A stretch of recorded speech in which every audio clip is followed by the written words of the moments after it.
I want to tell you a quick story about the earthquake, the aftershock, and the tsunami, which should be a metaphor in your own life.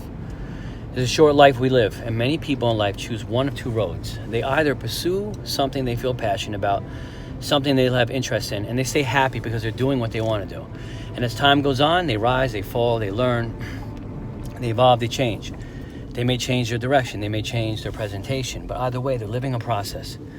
And when they really make it is in two parts. One, they make it because they're happy. Number two, they make it on a global scale where they have stability and resources because the world finds love and need of what they do.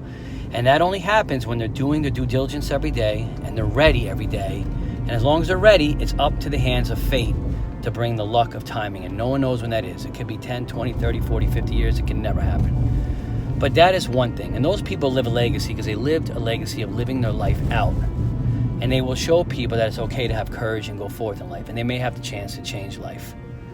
The other side of people never really examine what they could be. They conform into a job, they take the safe way, they fall victim to people that judge them, or they just are comfortable where they are. They're not wrong, but you either do something or you work with something in life.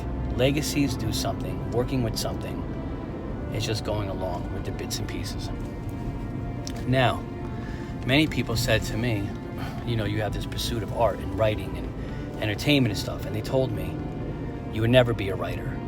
I publish books. They told me you would never work in the entertainment industry, and I sure as hell did, with magazines and everything. They told me when the magazine retired itself, they said you would never work with celebrities in interviews. I sure as hell started my own interview show. They told me I would never get into the NBA or ESPN or the record labels, and I sure as hell did.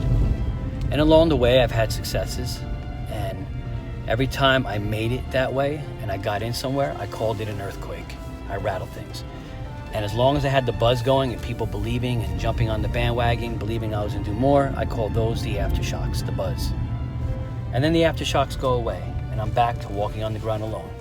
And then you hear people that tell you, you know, what are you doing with your life? You're not making a six-figure income. You don't have a family. You don't have a big house.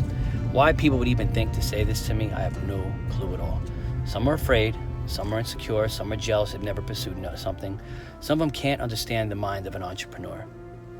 But I know that if you're too busy and happy in your life, you're too busy to be concerned about anybody else's happiness. So I don't listen to people, I ignore them. So they said I'd never get in. Well, I've had my wins. I call earthquakes. People loved me. I called it the aftershocks. And then they went away. So did I lose? No. There is a tsunami coming, a tsunami of massive success. And the reason is this: all along, every earthquake taught me emotional control, taught me emotional balance, taught me how to be faster and smarter and quicker and build a better network. There is no losses in life. There's only lessons. There is no loss of time if you're doing what you want. There's only gain of how to make time shorter and quicker for you, how to shorten the distance to get where you got to get to. So if anybody ever tells you that your little bit of success means nothing, if they ever tell you that you're falling and you're a loser or anything in your life, I want you to tell them, I'm a bunch of earthquakes. You're eating off of my aftershocks. And just know that after a powerful earthquake and a bunch of aftershocks, there's a tsunami in the motherfucking water.